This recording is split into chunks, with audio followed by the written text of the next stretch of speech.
Hi, everybody. You are listening to Judging Meghan with your host, Meghan Judge.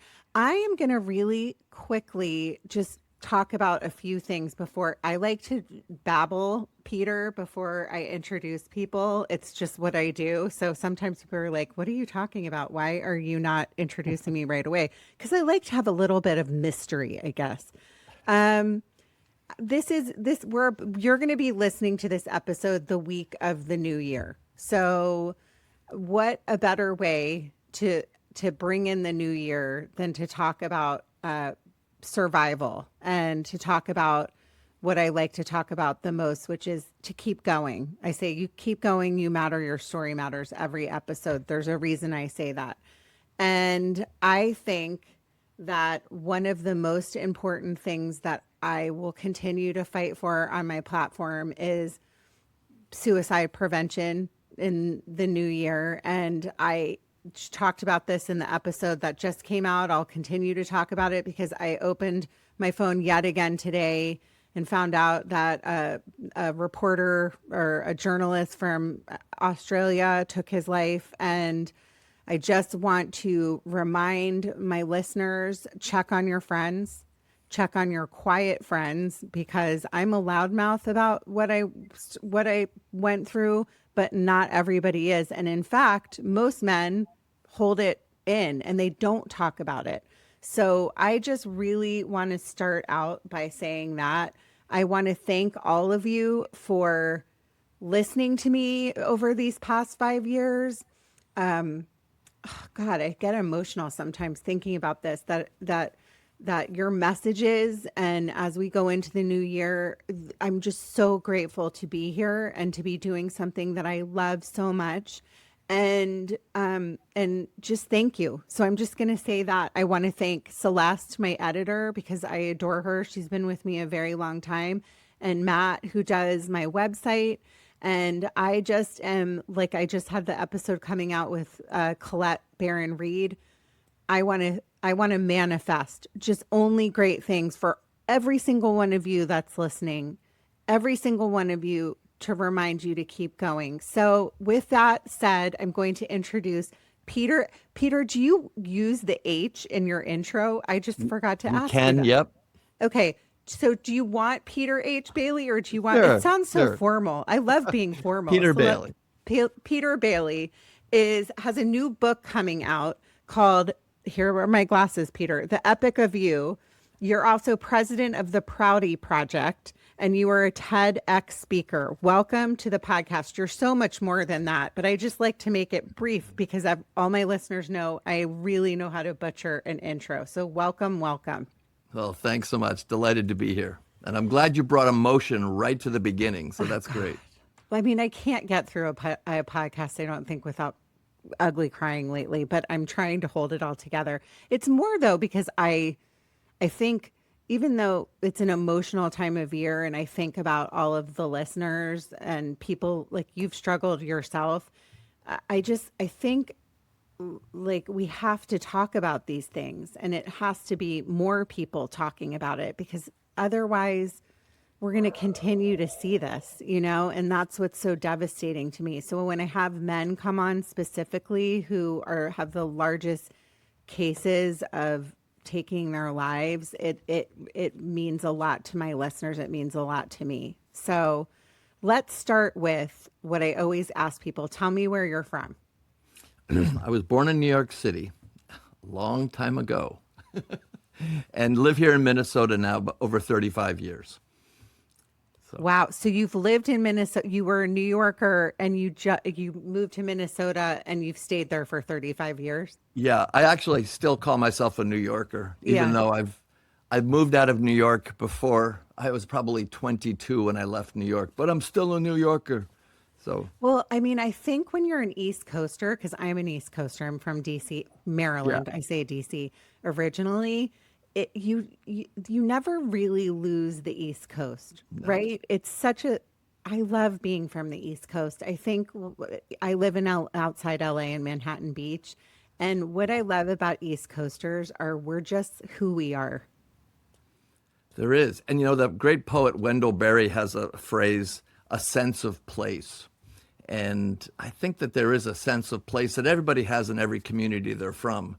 But when New Yorkers or anybody from the East Coast travels, they still seem to have that. And they kind of look for, even in a Starbucks line, somebody who has that New Jersey or New York or DC accent. You're Yeah. like, hey, are you from so? Yeah.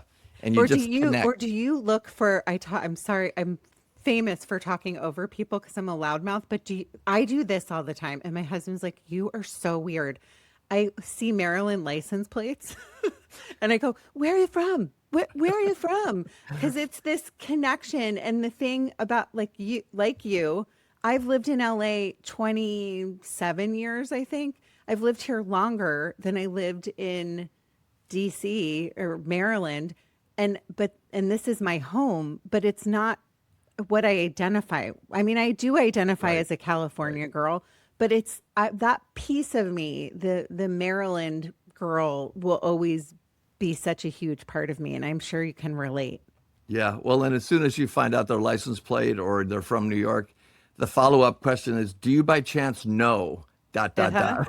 It's so And they're like, true. it's a big city, but sometimes they do, which is really fun. Well, it's a small world because I just interviewed somebody that is an actress, and she now lives in Minnesota, and Marisa, and she was in LA from Minnesota, and she happens to be friends with my college roommate. Oh my gosh. How small of a world. So you really never know. Right. It's Six like that degrees. what is the Kevin Bacon thing, Yep. whatever that is. 6 degrees of separation. Right. Okay, so tell me what brought you to Minnesota from New York. I was doing urban youth work. I worked in South Bronx High School up on St. Anne's Boulevard. I was passionate about working with urban youth and the outward bound model of getting kids out into the wilderness and really helping them transform their sense of themselves and then going back into their lives with a renewed sense of self-esteem. And a lot of the work I was doing was with a group out here in Minnesota called the National Youth Leadership Council. And so I met one of my buddies here and we were on our way to Colorado.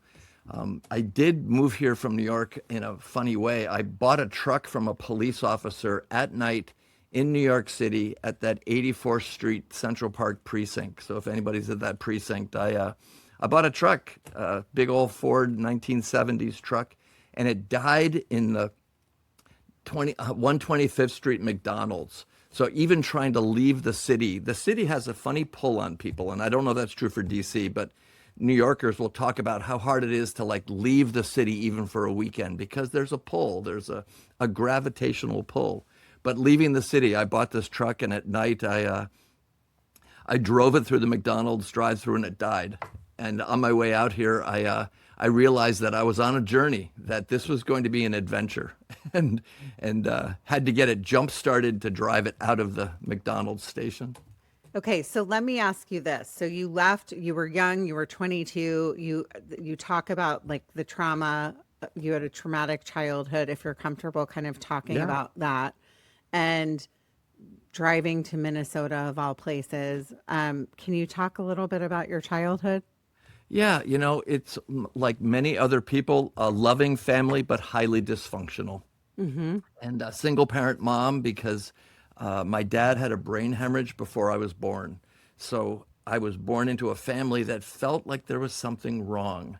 And he was in a VA hospital and a nursing home. And I know from your story about some of your early child experiences, we somehow take on the energy of the environment around us. And I know that's true for dogs. If you're tense, the dog feels it. As a boy, I had this sense that something was wrong, and I thought I was the problem. I took responsibility for what did I do wrong. So I became at 2, 3, 4, 5, 7 years old, a people pleaser to figure out how do I make mom happy? How do I make things feel better? And that was really a dangerous path to go down because it's hard to heal that sense of loneliness, that sense of responsibility, that codependentness. I wrote in the book, The Epic of You, that idea was a bit of a one-armed bandit that, sometimes she was happy, sometimes she was sad, but because of the tensions of the day, working the jobs she did and my dad's aneurysm, he survived the surgery, but it was around the home for a while, but it was very difficult. And I just, as a kid, didn't know what to do with that. And as I got older, I began to shoplift, drink, drug, and take risky activities. It's in the TED Talk, but it's also in the book. I crossed that highway bridge in White Plains on Highway 287. There's a 6-lane highway, and there's a bridge on the outside of it that I was dared to cross as a seventh grader. What are you, 13 years old? The outside of a chain link fence. And I get a little sweaty thinking about it too, because those risks we took as kids just to feel good about ourselves or just to have a little more sense of self-esteem is terrifying I thinking think back on it. too, when you go, and I'm listening to that going, I can relate to that because I was also a people pleaser growing up, and I still fight the people pleasing part of myself. I mean, and it's not always a good trait, by the way. Obviously, Right. it's great that you want to help people or you want to make people happy, but when you're hiding your authentic self, it's a constant battle. So what I was going to say as well is when you go through coming into the world so young and you have that trauma at 2 years old, I had it too.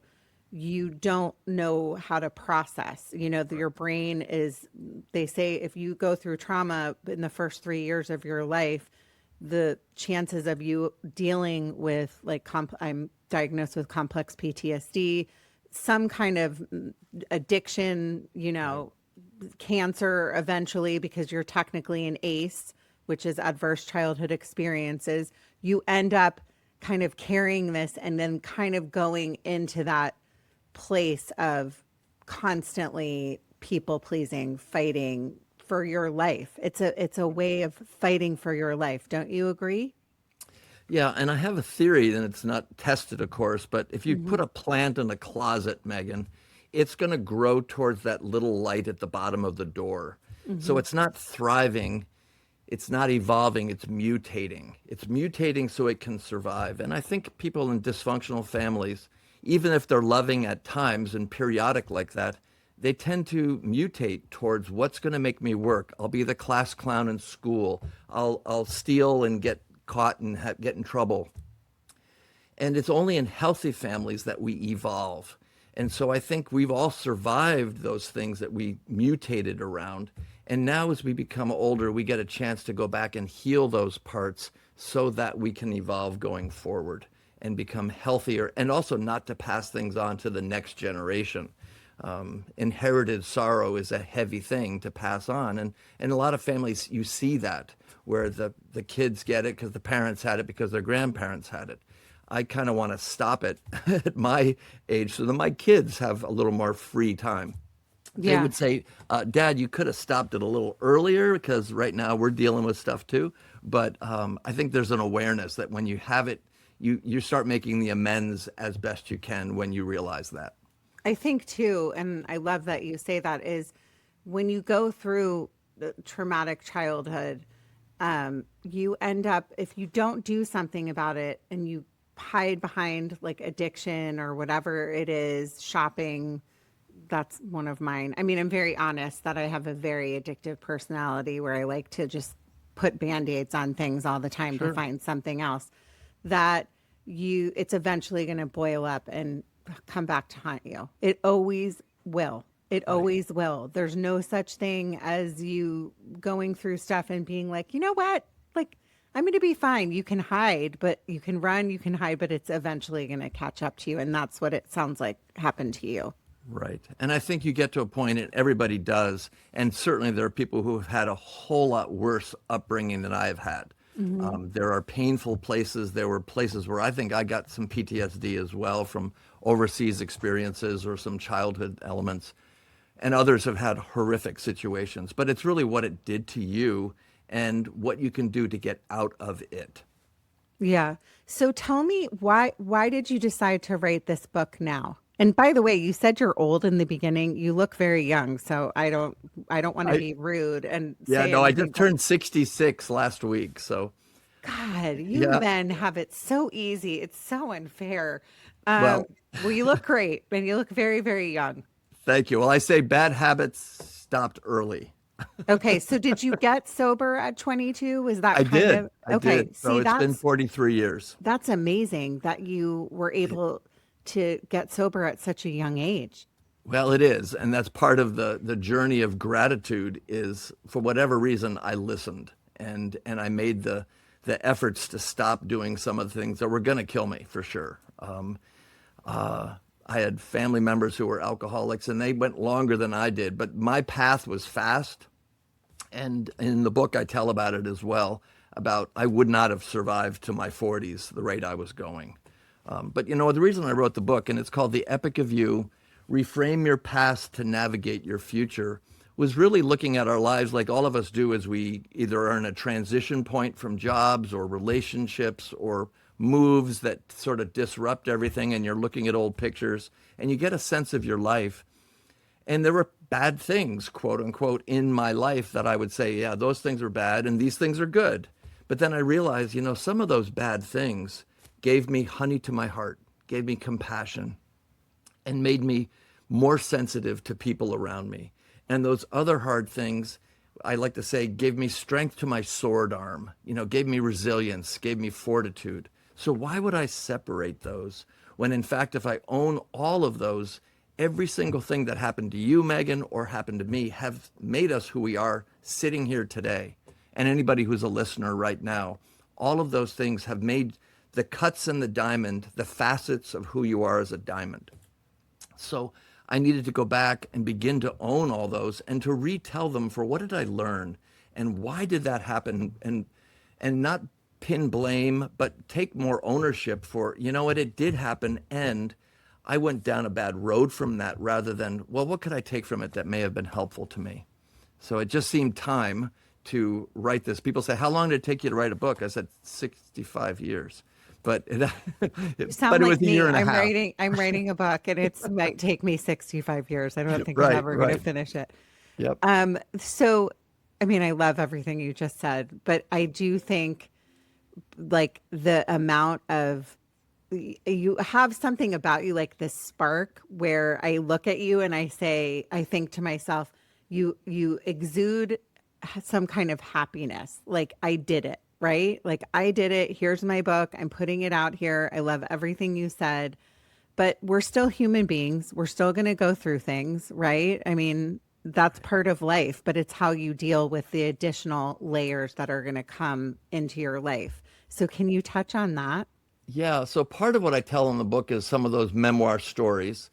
And then in grad school, I got into the heroic journey, the Joseph Campbell heroic journey. If you're not familiar, folks, it's really an amazing circular journey of recognizing that there is a point of departure and a place where you leave, whether you're leaving New York to go to Minnesota or leaving to get a new job or whatever. And then there's a preparation and there's these stages around the circle. And I began to look at my life and saying, well, if I can look back at my life as a heroic journey, what were the guardians of the gate? What were those things that pushed me back? What was the road of challenges? What were the hard things that really hurt, that were hard to get through? You lose your luggage, you got sick, you had malaria in Africa, tropical ulcer, that's in the book too. Mm-hmm. And yet you come through those, there's a summit, there's an element of success. We've achieved it. When you come through a divorce, take a deep breath and regain your life. And I'm in my third marriage, final marriage, happy marriage. But those are bumps that are along the road are so hard and so devastating. And each one of those could take us out because the Mm-hmm. demons love when we're alone and love when we get depressed and love when they talk us off a bridge. And so how do we come back from that and say, what did I learn from this so that my next journey around a heroic journey can be actually healthier? And I can tap into allies in all four quadrants of that circle. There were people, and if you look back in your life, who were those people from a young age, in your middle ages, as we get, who are the people we sort of latch onto who've really helped us along the way? And then how do I then become an ally to others as well on their own heroic journey? So 45 years in my field of leadership development, passionate about working with teams and strategic planning. And I realize as I'm sort of stepping into the next chapter of my life, how do I pass some of this on? you mentioned that, before we jumped on the call, that the winter time is a difficult time. That's a time of reflection anyway. And then you have the holidays, which is highly triggering for so many people around family dynamics. And yet, if we can look at this as a possible clearing of how, not just the New Year's resolution, but how do I want to be different this year? And what are the things that are going to help me be better, or reframe the things that I keep diminishing myself? That became really interesting to me, so that I could help others do that. So the first part of the book is memoir, then this heroic journey story. The last part is a guidebook to actually help people do this themselves and say, hey, if you want to go on your own heroic journey, look at your own life and say, what were those checkpoints? There's an opportunity to do this. So there's like little maps you can follow in the book. Is it also about holding yourself accountable? Because I think, and I love that you said, and I'm sorry you went through, I saw that on your bio, like getting malaria, all those things that can take you out. Like, when we take our health for granted, it's something that I'm trying to, as I'm getting older, say in the morning, I'm not great about manifesting.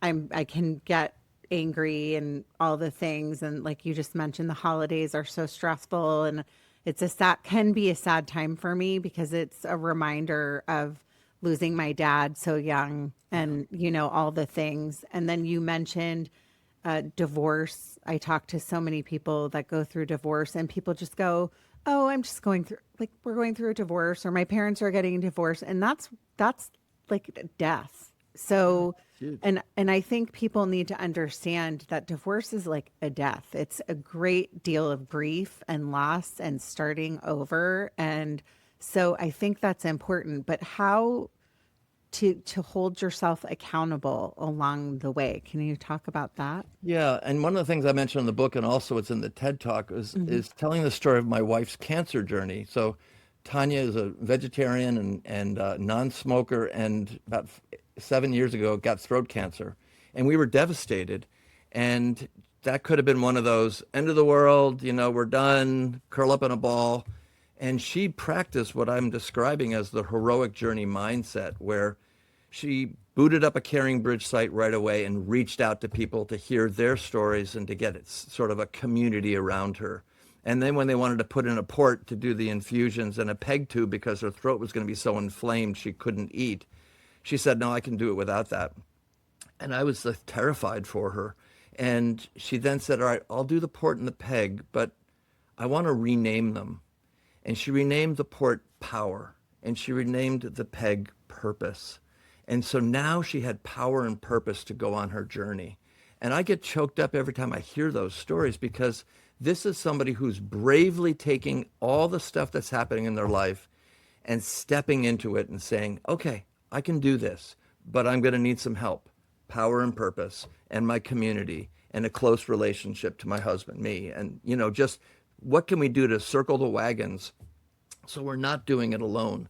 The person who did the foreword of the book, Richard Leiter, talks about, isolation is fatal. And so many times people think, I'm not okay in society, I need to pull back. And I love when you said, check in on your quiet friends. That's a beautiful line.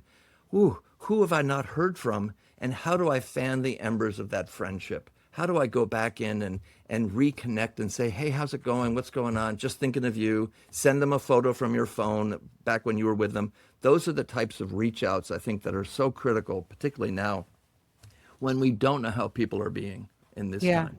I think I love that you said that. And it sounds like your third marriage, this woman sounds like quite the keeper, because that's a pretty incredible attitude to have, to be able to go into cancer and say, I'm going to beat this, I'm going to fight this, and having that mindset, because it is such a debilitating disease. It's so scary. The minute you hear the word cancer, people automatically go, okay, it's the end. It's hard for people to be able to say, no, like, this is how I'm going to go into it. So that's amazing that she was able to do that. Yeah, I mean, it's my TED Talk, but it's her story. And I really wanted her to tell that story about her, because I get, as I said, choked up every time I relate it. It's a reminder to me that I can call upon support systems like that as well through anything that we're going through. I think too, it's a reminder for you listeners. So if you are, it is like the holidays and you are going through divorce. I have many friends that actually are. My husband sometimes like, are you trying to send me a message that you have so many divorced friends? I'm like, no, those are my friends. It's a joke, but I want to remind people that if you are going through something like that, like listen to your story, that there's other people out there. There's other souls that you are supposed to meet. I say this all the time, if I would have checked out 5 years ago, I would have lost out on just the most amazing things that I've been able to go through in the past 5 years of my life, all the trips, all the relationships, the new friends I've met. Right. So I think that's an important reminder for my listeners that there's so much out there and there's so much hope. And so I think that's important. Can you tell me about you're the president of the Prouty Project. Can you tell me about that? Sure. The group is an amazing team. Check out the website, the Prouty Project. We're a small and mighty team of about 15, and we do leadership development and strategic planning, but we do it in a very creative way. We think we should have an artist, a musician, and a scientist. I'll send you our holiday song. We reframed a Wham Christmas song and told it all around the Prouty story, and we just all danced it and sang it. That's our greeting card this year. And we look to do something every year that scares us or stretches us. And we call it a stretch expedition. And we go somewhere in the world to do service or a physical challenge. And we've done that since 1999. And I've led 5 of the trips, one to Cuba to work with artists on murals, and took my wife and daughter and 14 others. We went down to Roatan and all got scuba certified. So it's really about helping people in their organizations work better together and make a better plan that they can actually operationalize. But in real life, it's also about how do we want to be as people together, and how do we in the world want to ripple out some of that positive energy that you obviously exude as well, and help people see that they're what seems dark at the moment isn't so dark, that there are opportunities to break it down into simple ways that make it even think strategically, what's the plan for us to move from here to there? And so we've been doing, Jeff Prouty started it about 37 years ago. I think that's huge right now because we are in such a divisive, hard time. If you're listening, in different countries, it's a hard time right now in our country, and there's a lot of fighting and that kind of stuff. So I think we have to find ways to communicate with each other and remain supportive during these times, because if we don't, I think it's going to be the demise of all of us. Right. So I think what you're doing is huge and I love it. And I would also like to hear the song because I do also enjoy some Wham from my childhood. It reminds me of being really little and love George Michael. So tell me like a few little tools for my listeners that might be listening and kind of looking for direction that they can take away from your book right now. Yeah, that's great. Thank you for that. I think of the heroic journey as a model. Growing up, you probably may have felt this too. There was no map. I had no idea. It was like a wilderness ahead of us, and I had a machete, and I'm like hacking through trying to figure out what to do. And I think what it does is it helps place for us at least the idea of what are my choices? How do I make better choices so that I have better choices to make? And even choice making as a simple thing is a really important thing for us to look at. You mentioned addictions early on, and I like to call remember on the road when you're driving off, you hit the rumble strips? Mm-hmm. And you start driving, go da da da da da da da da da da da, and you start driving off. So I think of trying to stay on the best choices we can make, and we're going to run into rumble strips occasionally. Know what the rumble strips are for you. Is it too much sugar, too much caffeine, staying up late, watching too many Netflix movies in a row, that kind of thing? What is it that begins to make your life, your quality of your life, less good? So I would say watch for rumble strips. Look for allies. and make sure that you're checking in where can I be an ally to other people. I think this is the time when, as you mentioned, the quiet friends, going back to what can we do to reach out to others. And it's not just, the service of going to box food or serve soup at a soup kitchen. I think that's sort of the religion, and you may get feedback from listeners about this one, but my take on it, if you just do it once, that's the religion of service. But if you are of service, you are always looking for ways to be of service to other people. And so we had a workshop, we had a speaker come in, and he said, don't give money to people who are on the side of the road.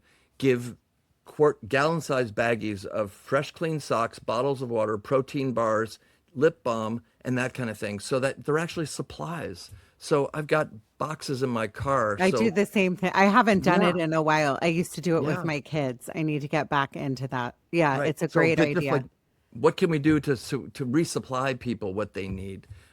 It's not just about money or not looking at them. And then also make the connection. Look at them, thank them. I think recognizing people and their names is really important.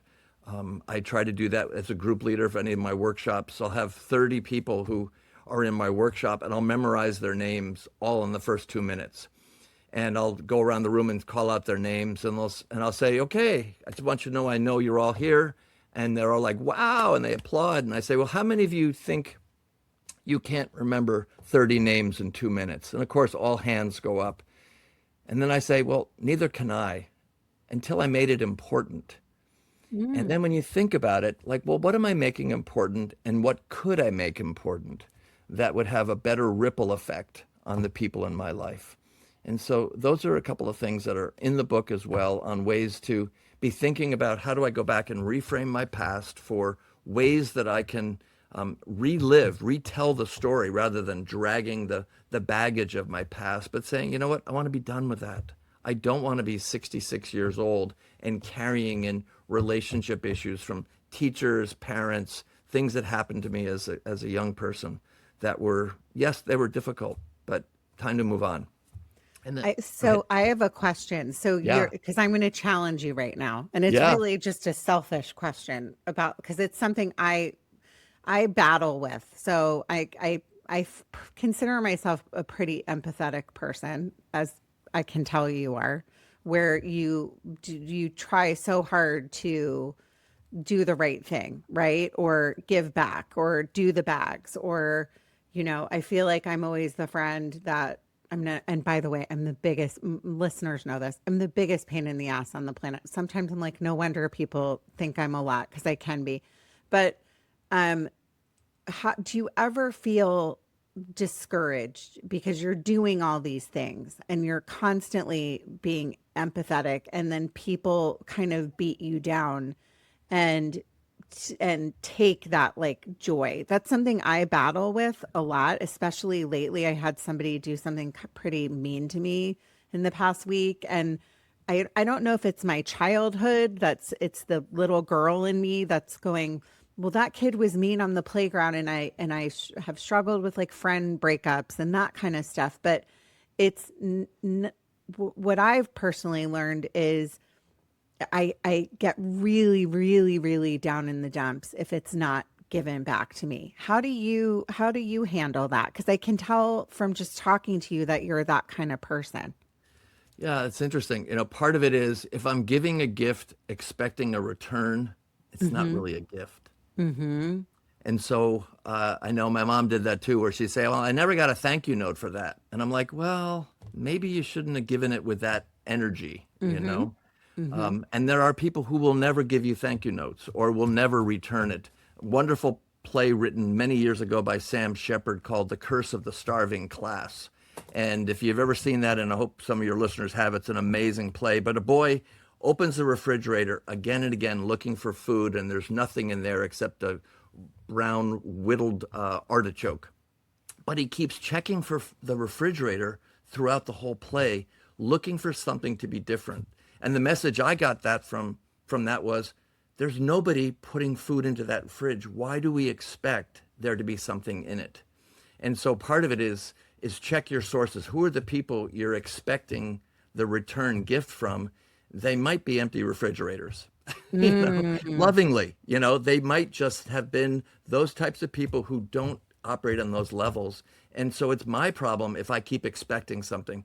My team, if they hear this podcast or when they hear the podcast, have heard me say a million times, undisclosed expectations lead to premeditated resentments.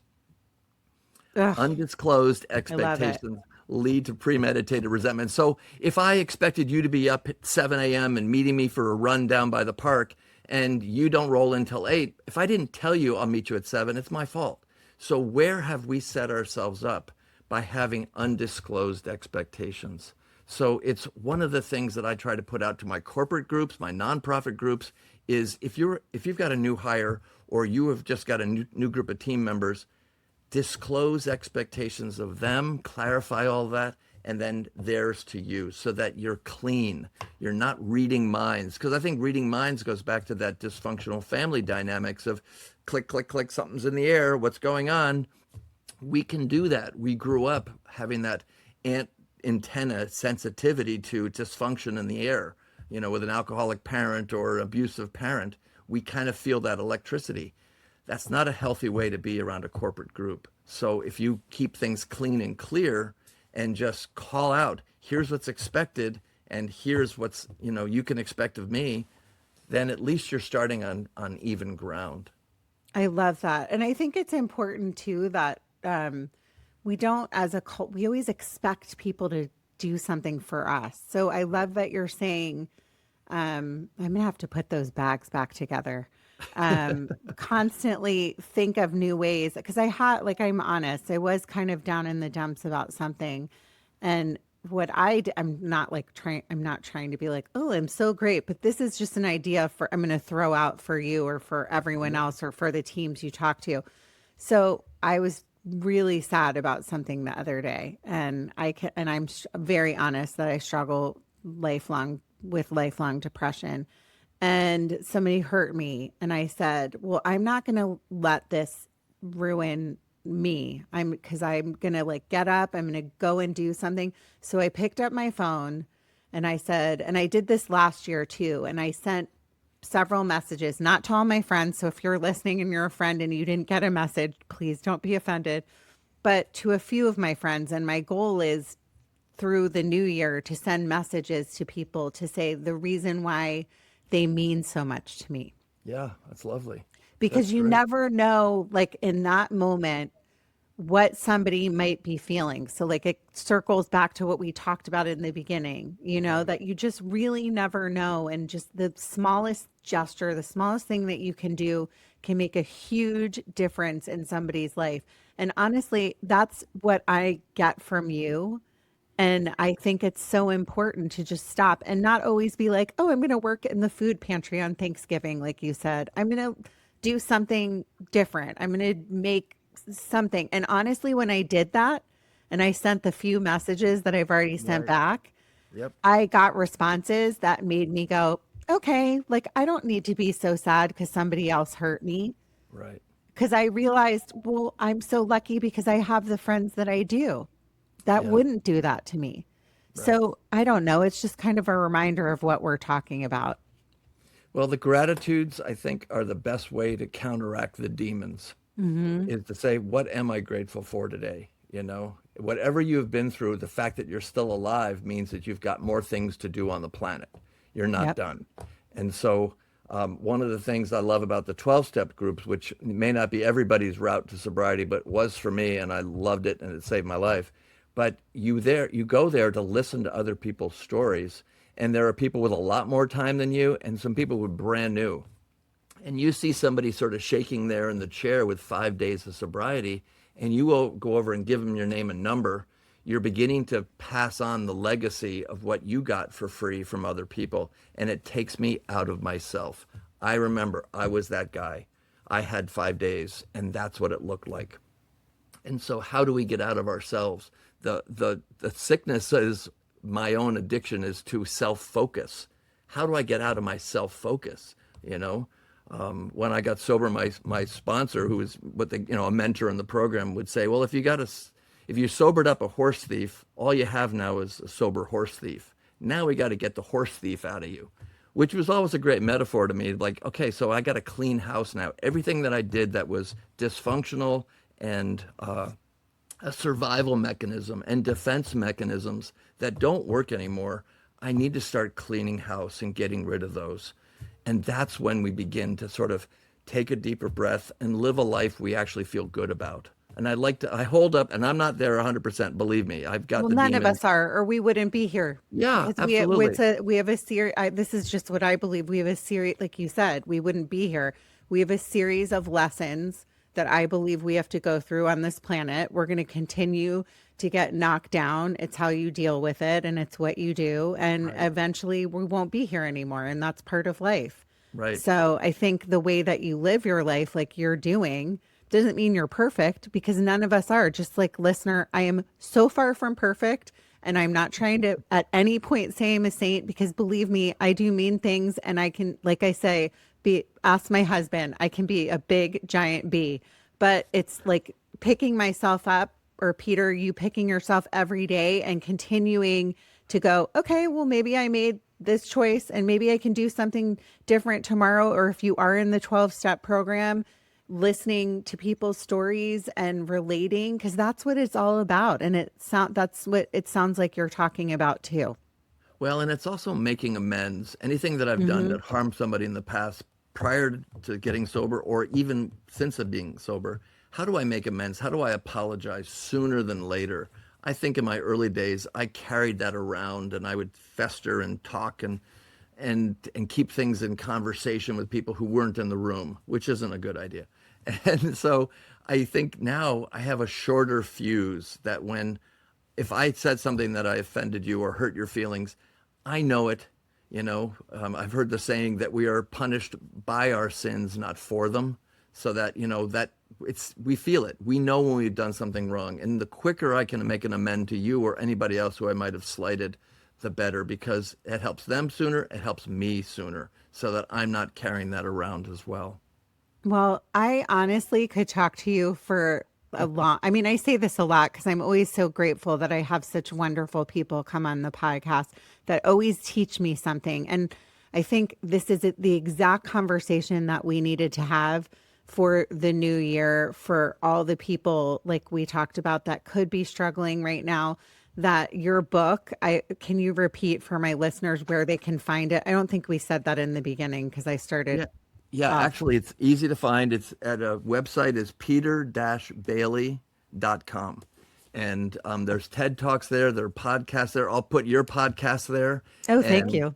and then they can order the books through Amazon, through Barnes and Noble. And I really want to support independent booksellers too. I grew up in small bookstores and I want to make sure they stick around forever. So I've got a tab where you can buy it through a local Can you, bookstore. I love that you said that because I'm going to give a shout out to my local bookstore pages. Can you give me a local bookstore that you would like to shout out? Because a lot of them have websites so people can shop on their Oh website. gosh. Yep. There's Majors and Quinn in Minneapolis. There was Six Chamber Books. I'm not sure they're still around. There's Next Chapter Books in St. Paul. I mean, there's so many good ones that it's really fun to find them. Birch Bark is a Hmm. great one as well. So there, Minneapolis and St. Paul, if people are not familiar, it's a great center for arts, community, connectedness, um, It's a beautiful city, but it's literature, too cold. arts. Yeah, it's It's a too cold. bounteous community. It's too And going cold. through a hard time right now. I mean, no joke, everybody is right now. It's very Yeah. difficult to watch. Yeah. Um, but Yeah. I know. And I was making a joke about that, but I just said it's really cold. I don't know if you heard me say it is that. cold. It Yeah. can be cold. Today it's balmy. It's 31 degrees. So we're all in Hawaiian shirts and Oh my gosh. not Well, really. I But my heart is out for your beautiful city because it is and it's a beautiful state as well. Everyone, I am so grateful to you. I'm so grateful to meet you and you I too. want to say happy holidays. Merry Christmas to you, Peter. Happy holidays, happy Hanukkah, happy Kwanzaa, Merry Christmas, happy New Year. There's so many happies that I just want to say to all of you. And don't give up. Please. Like I said a couple of minutes ago, I really was going through it a few days ago. And when I have a conversation and I meet somebody like you, Peter, it makes all the difference in my own life. And I hope that this conversation touched some of you. And I wish all of you the very best. And if you're so inclined, listeners, please do me a favor. I always forget to ask for a review, but please leave me a review on Apple, Spotify, wherever you're listening. If you're watching on YouTube, I'm forever, ever grateful to do something that I love so much. And in closing, you matter, your story matters. Keep going. Thanks, Peter. Okay, thank you so much.